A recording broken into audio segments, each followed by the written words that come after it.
প্রতি বছরের মতো এবছরও প্রজাতন্ত্র দিবস উপলক্ষে ৮০ নম্বর ওয়ার্ডের পুরপিতা আনোয়ার খানের উদ্যোগে আয়োজিত হল বীরহার সমারোহ।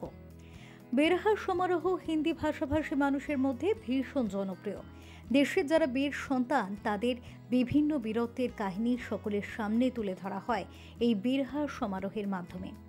বীরহা গায়ক বা গায়িকা তাদের গানের মাধ্যমে দেশাত্মবোধ ফুটিয়ে তোলেন।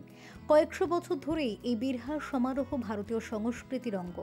এমনকি স্বাধীনতা পূর্ববর্তী সময়ে গ্রামে গ্রামে গিয়ে এই বীরহা গানের মাধ্যমে মানুষের মধ্যে দেশাত্মবোধ জাগিয়ে তোলা হতো। এদিন কয়েক হাজার মানুষ উপস্থিত হয়েছিলেন এই বীরহার সমারোহ উপলক্ষে। পুরপিতা আনোয়ার খানের এহেন উদ্যোগকে সাধুবাদ জানালেন সকলেই।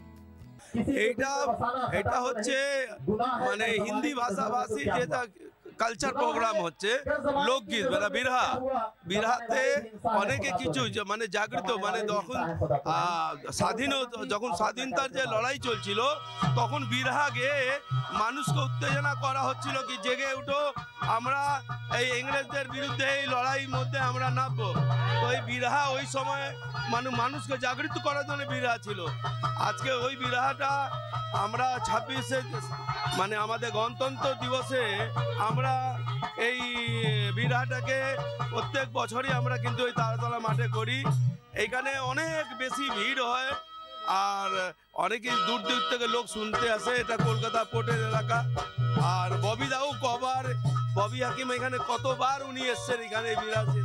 এখন এইটা দেখুন সন্ধ্যা এই ধীরে ধীরে খেয়ে দিয়ে সবাই কিন্তু এখানে ঢুকতে শুরু করে দিয়েছে। প্রচুর ভিড় হয়। তো বিরহা এন্টারটেন শুধু ভোজপুরি মানুষ যারা আছে, যারা ভোজপুরি জানে তারাই কিন্তু এটা ভালো করে শোনে।